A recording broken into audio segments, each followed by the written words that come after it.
सुर और ताल का बेहद अद्भुत नज़ारा जिसे अभी-अभी हमने देखा और अब इसका किस तरह से विस्तार होने वाला है, किस तरह से हम इसे देखने वाले हैं, कुछ उसी के बारे में हम विस्तार से जानेंगे। अमेया दबली जी हमारे साथ हैं और इनसे जानेंगे, समझेंगे कि किस तरह से, क्योंकि कॉन्सर्ट का भी ज़माना है, हम देख रहे हैं कि किस तरह से बहुत सारे आर्टिस्ट जो है वो अब कॉन्सर्ट की ओर बढ़ रहे जी, हैं। जी। और अमेया जी से भी उनकी जर्नी के बारे में जानेंगे क्योंकि कॉर्पोरेट लाइफ छोड़कर म्यूज़िक इंडस्ट्री में उन्होंने कदम रखा है। जी, सो किस तरह से वो हुआ और अब आने वाले दिनों में क्योंकि ऑडियंसेस को बहुत ही अलग टेस्ट मिलने वाला है इस कॉन्सर्ट में, जी। सो उसके बारे में भी कुछ विस्तार से आपसे समझेंगे। जी, ज़रूर।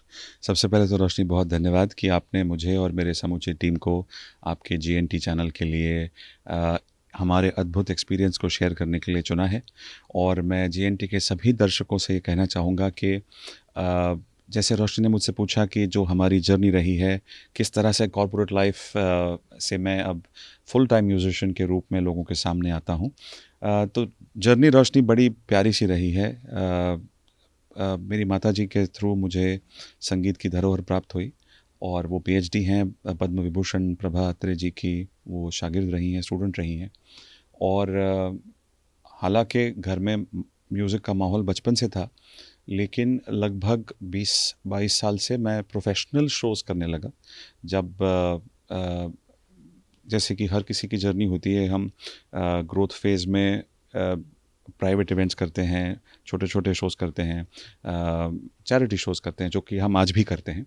और वहाँ से जो जर्नी शुरू हुई, वो अब जाकर उसकी फलश्रुति ऐसे हो रही है कि अभी हम 11 शहरों में अपना Krishna music bliss and beyond ये कॉन्सर्ट लेकर आ रहे हैं सबके सामने, जिसमें हम 22 जून से लेकर 17 अगस्त तक हमारे देश के 11 अलग-अलग शहरों में जाकर प्रभु श्री कृष्ण के अनेक रूपों का एक मिश्रण आकर्षक तरीके से, भगवान श्री कृष्ण आकर्षित करने वाले तो हैं ही, लेकिन उनके गानों का या उनके भगवत गीता के श्लोकों का या श्रीमद् भागवतम के बचाए हुए पंक्तियों का एक मिश्रण लेकर उसको एक बड़े लार्जर देन लाइफ तरीके से लोगों तक ला रहे हैं, so that youngsters can get attracted to it. Elderly, of course, I'm sure will come for the concept and the concert because it's about spirituality. लेकिन हम सबको लगा, मेरी 25-30 मेंबर्स की जो म्यूजिशियंस की टीम है, सिंगर्स की टीम है, कि हमने ऐसा कुछ करना चाहिए विच इज़ वेरी इमर्सिव. तो जर्नी ये है कि लोगों के सामने कुछ अद्भुत ऐसा लाना है जो उन्होंने पहले अनुभूति नहीं की होगी. और हमारे लिए ये महत्वपूर्ण है क्योंकि हमारा ये पहला इतने बड़े पैमाने पर टिकटेड कॉन्सर्ट टूर है. सो 4000 के ऊपर हम कॉन्सर्ट्स पिछले 22 साल में कर चुके होंगे, लेकिन to do ticketed events across the country in cities where audiences will hear us for the first time, ये हमारे लिए बड़ा एक्साइटिंग है. बिल्कुल, और हम जिस तरह से देख भी रहे थे इतना अद्भुत नज़ारा जहाँ जी, आप सभी रिहर्सल्स कर रहे थे, जी, तो प्लीज़ बताइए कि क्योंकि ऑडियंसेस जो होंगे, आपने कहा यंग भी होंगे और यस, ओल्डीज़ तो ऑफ यस. कोर्स, तो वहाँ पर उनको अट्रैक्ट कर पाना, क्योंकि कहीं न कहीं अध्यात्म की जब बात आती है तो यंगस्टर्स कहीं न कहीं थोड़ा अलग सोच होता है उनका, तो उनके लिए क्या एक यूएसपी होने वाला है? हाँ, उसके लिए रोशनी क्या है कि हमारे यंगस्टर्स बहुत शार्प हैं. आज के जो जेन ज़ी हैं और मिलेनियल्स भी थे, उनके पहले जो थे, वो सब बहुत स्मार्ट हैं. If you give them good content, they would like to consume it. अच्छे कंटेंट के अभाव के कारण people perceived spirituality as music which was only meant for the elderly. जैसे जब हम भी बड़े हो रहे थे तो हमारे दादा-दादी, नाना-नानी सुनते थे तो हमें लगता था कि भाई उसी उम्र में जाके हमें सुनना है, तब तक मन मर्ज़ी करनी है. ऐसा नहीं है. अगर प्रस्तुतिकरण अच्छा हो, तो जो भारत की सांस्कृतिक धरोहर है उसमें इतनी क्षमता है कि उसको किसी अमेय डबली की ज़रूरत नहीं है लोगों को बताने के लिए कि भाई हमारी संस्कृति इतनी अच्छी है. लेकिन अमेय डबली का ये प्रयास है कि इतने सारे ऑप्शंस में क्या हम स्पिरिचुअल धरोहर को भी एक आकर्षित रूप से उसका सोल जिसको हम इंग्लिश में कहते हैं साझा रखते हुए क्या हम एक अच्छा प्रस्तुतिकरण लेकर उनके सामने रखें. तो मुझे निश्चित रूप से ये विश्वास है कि वो ज़रूर आएंगे.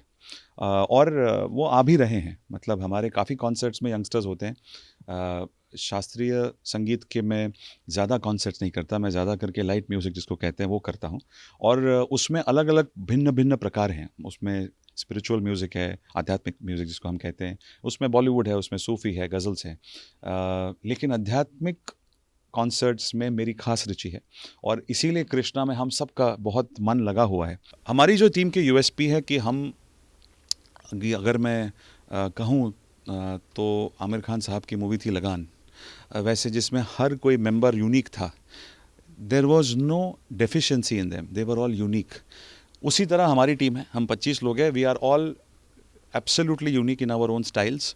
और जब ऐसे 25 यूनिक लोग साथ में आके कुछ करना चाहते हैं, और ये सब धुरंधर है, मैं उनका परिचय आप सबको कराऊंगा, तब आप देखोगे कि हर फन मौला है हर कोई। और जब ये 25 लोग मिलकर एक साथ जुड़ते हैं, तो हमारे बीच में जो आपने अभी कैंडिड शॉट्स लिए हैं, उसमें तो आपने देखा ही होगा कि क्या मजाक चलता है, मस्ती चलती है रिहर्सल्स में भी, लेकिन उसका जो एक प्रोडक्ट बन के आता है, that is very beautiful because it is a collective product. It is not Ameya को ये चाहिए या जयेश को कुछ चाहिए, जयेश हमारे तबला वादक हैं, या सचिन जो हमारे हारमोनियम और कीबोर्ड पियानो प्लेयर है। तो it's never one person my way और हाईवे, हमारा सबका साझा इसमें मिश्रण है। तो इसलिए हमें बहुत आनंद आता है, और हम ये आशा कर रहे हैं कि जो हमारे दर्शक हमें देखने आएंगे, सुनने आएंगे, उनको भी उतना ही मज़ा आएगा।